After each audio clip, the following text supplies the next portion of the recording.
Because I'm still in love with you. Oh, yes, I will. Because I'm still in love with you. I will see you dance again. Because I'm still in love with you.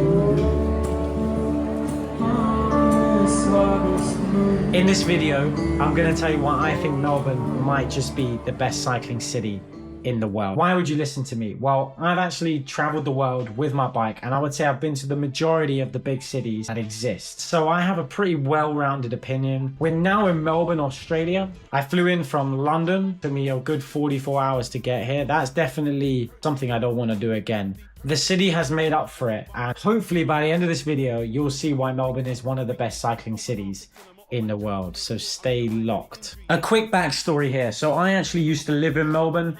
5 years ago, I came here on exchange with university. I studied civil engineering at university, and then here I got to study architectural engineering. And basically, I wasn't riding a bike at all at this point. I've been completely out of the sport. I didn't want to ride a bike. I was just here skateboarding, enjoying my time, studying a little bit. And the city actually gave me a lot of confidence in terms of like what I do now for a living. I definitely was so far away from everybody. I was taught to sort of fend for myself. I mean, naturally, I'm one of these people that doesn't like asking for help, so that definitely helped. But being so far away from everyone just really concreted that kind of confidence. And I came back from this entire trip 5 years ago with a confidence that I didn't have. And I started VC Let's Get It because I wanted to get back into cycling. Really enjoyed my time off the bike, but I kind of felt like after being in Melbourne and coming back from that experience, I wanted to get back onto the bike and look after myself again. And so that was kind of what birthed VC Let's Get It. And I started to make videos about cycling in kind of like a skateboard edit style. I've come back with my bicycle, which I didn't have before, and with a new sense of sort of confidence, in a completely different mindset, I would say this time. I get to explore a scene that I didn't really know that existed here. And so this is what this video is about.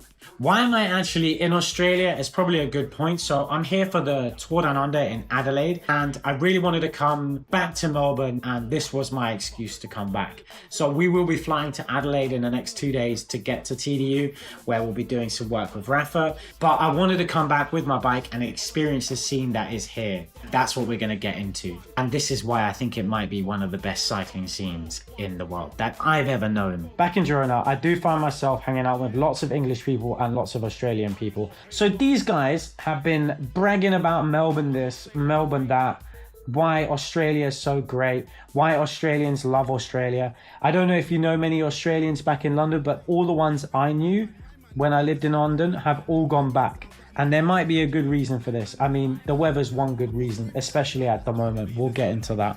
Australia being hyped up, there's definitely got to be a good reason for why they all come back here, especially at this time. And right now, we're in the middle of Australian summer. So temperatures are ranging between 20 to 35 degrees. It's quite muggy as well, so you sweat a ton, especially me. So with it being Australian summer, that means that actually this is like the peak racing season. So the Australian Road Race National Champs has just happened. So most of the guys here are really, really fit at the moment. There's lots of good local racing on. Every man and his dog is outside wanting to do whatever sport they're into. Didn't actually explain what the Tour Down Under is. So Tour Down Under is Australia's biggest race, full stop, on the road. And it's a stage race both for the men and the women. Adelaide apparently turns into this like big festival. I knew there were some things I really wanted to do when I got to Melbourne. So I wanted to do as many group rides as I could. I also wanted to check out the local racing. So there's 2 crits in Melbourne, which are pretty popular. You've got the Teardrop Crit, and you've also got Glenvill. So they're very different courses, and we'll get to those. There are group rides I wanted to do. The famous Hell Ride is probably the most iconic, maybe one of the most iconic group rides in the world. It's definitely one of the fastest group rides in the world. Lots of the World Tour boys and like heavy Australian hitters will be at this group ride, especially in the summer and just before nationals, where everybody's wanting to get as much form in as possible. That was an experience as well in itself. So were the other local racing. I think the Australians need to be more proud of what they've got in this scene, and the grassroots racing is something really special, and they should hold on to it for as long as possible. Local racing is basically grassroots racing, and in London we have some great stuff, but it's not a dying scene, but it definitely struggles from, you know, the use of parks and the use of space. And, you know, London is so densely populated that, you know, every man and his dog wants to use the space, and so it's getting trickier and trickier to hold bicycle events. And honestly, I don't envy the job of the organizers, but I definitely respect, and we should respect them, and that's what grassroots racing is all about. And I think Melbourne might have some of the best grassroots racing to exist. We'll get to it. The Hell Ride starts at 7 a.m. on a Saturday morning, and it's an enormous bunch that heads up here. You know, you're talking about 80 to 100 riders. Shout out to Lee Turner, whose actual rider is. Lee Turner's nickname is Hollywood. I actually got to race with him at the Glenvill Crit, and he's a total legend and god of the game. So for me, this was a ridiculously early start, but according to the Australians, this is just like midday to them. If you're not a morning person and you want to become one, just take a one-way flight to Australia and you won't have a choice. You'll be one in a minute. With the Hell Ride, you start at this location called Black Rock, and then you roll along the beachfront, and then you kind of dip up a hill, which is, okay, I rode it today again. It's not that long, but actually when you're going flat out in the Hell Bunch, then it stings a little bit differently, and then it kind of rises over the top. Then the group is kind of fractured all over the place. There's also, like, you know, for the previous sort of 40 kilometers, you've just been going flat out. Guys are doing 500-600 watts on the front, where if you fear this group ride, it's not easy. It's not easy just to sit in the wheels. There's times when I'm in the wheels going flat out, like as hard as I can, just to hold the wheel. That's the kind of stuff that we're dealing with here. You want to try and hold the group as much as you can over the top. Yeah, sometimes you'll get lucky if it regroups on a traffic light, but if the traffic light goes green for the guys in the front, they are not going to stop politely. They are not waiting for anyone, no matter who you are.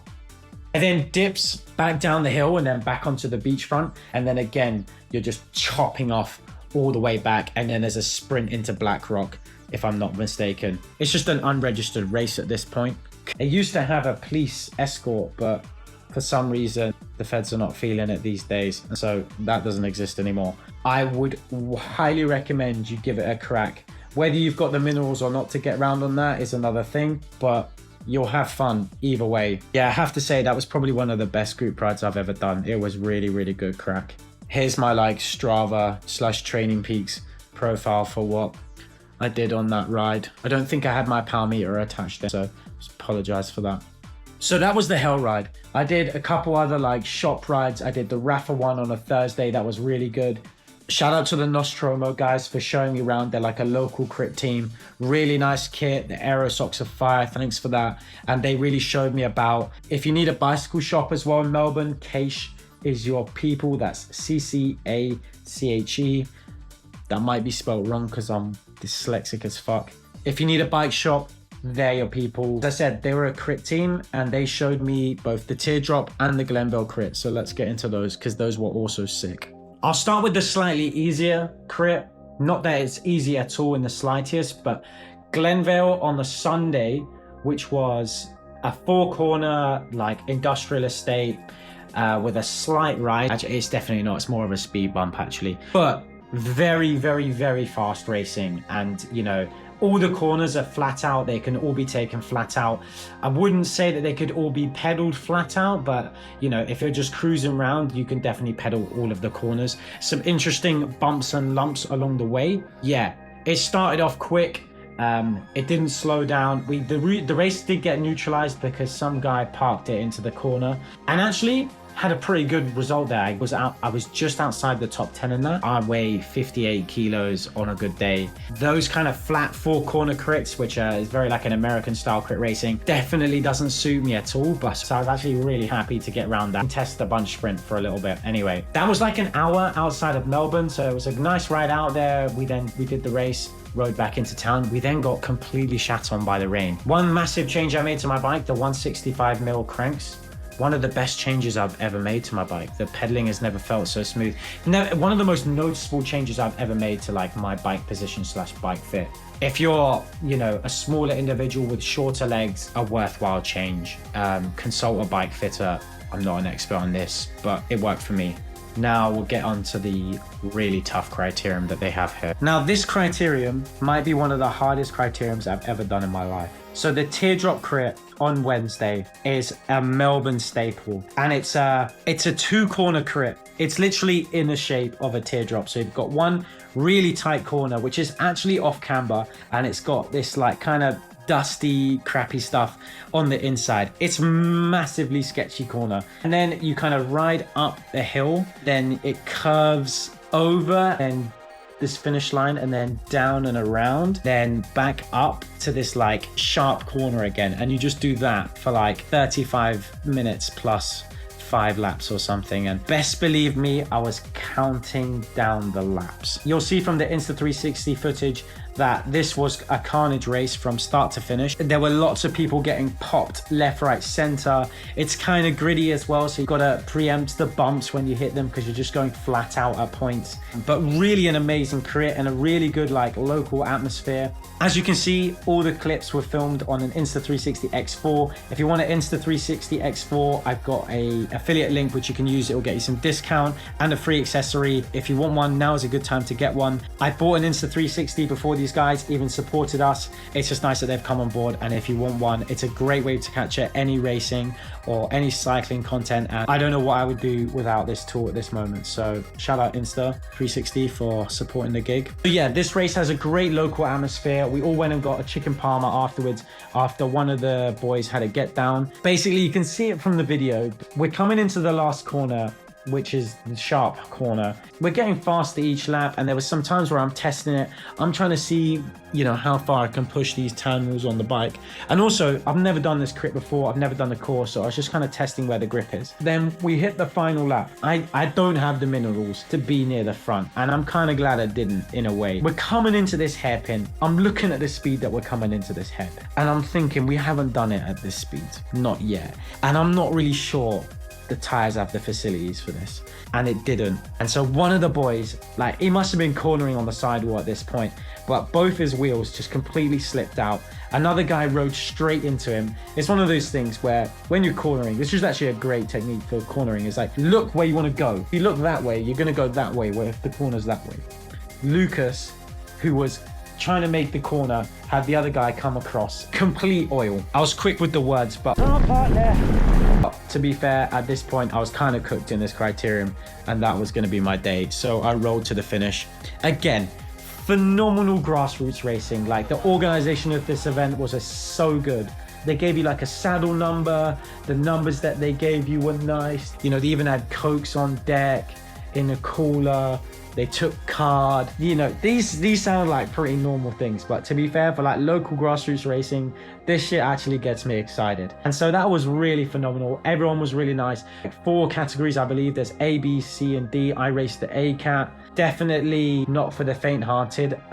Very much like a first cat elite race in the UK, I would say. Yeah, really proud to see like such a healthy scene in Melbourne, both with the Teardrop and the local group ride scene. I'm really impressed. So many other group rides you can do. Every shop, the Cache, the shop I recommended, they have a group ride. All the stores, Rafa, I went into the Rafa store.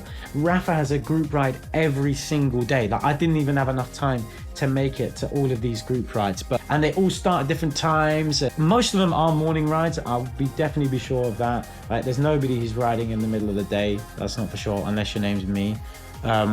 If you saw me riding in the middle of the day in Melbourne, it's called heat training. Well, that's at least what I'm trying to call it. So the quality of the riders was really important to making this scene so good. And shout out to everybody in Melbourne who's shown love. Honestly, the support, people have been recognizing me in the street, not even in Lycra, when I've just been walking and getting coffee. Honestly, it's been just like an overwhelming amount of support. People shouting, let's get it. It's been really, really, really sick. And so many people have been so helpful, and they've reached out to show me around. And honestly, I just feel like if I can do something, I can share with the rest of the world why this is like a great place to come. You can also ride out to the Dandenongs, but basically there's loads of routes up and down and around, and you can just like figure things. It does take a while to get there. They are beautiful and the road is good. Basically, there's a terrain for almost everybody. It's really good for a city. The quality of the food and the quality of the coffee in this city, so good. So unbelievably good. I'm currently staying in Collingwood. I would highly recommend staying here if you want some good food nearby. Asian food here, unreal. And the coffee is just so consistently good here. Like, you could just close your eyes and pick a shop and it's more than likely going to be a good coffee. That's how good the coffee is in Melbourne. If I have something to give away, it will be this. I've also been printing t-shirts on like old vintage t-shirts that I sourced myself. So I'll give one of these away. And all you have to do is leave a comment and be a subscriber, and I'll send it to a random person. Stay locked. Let's get it.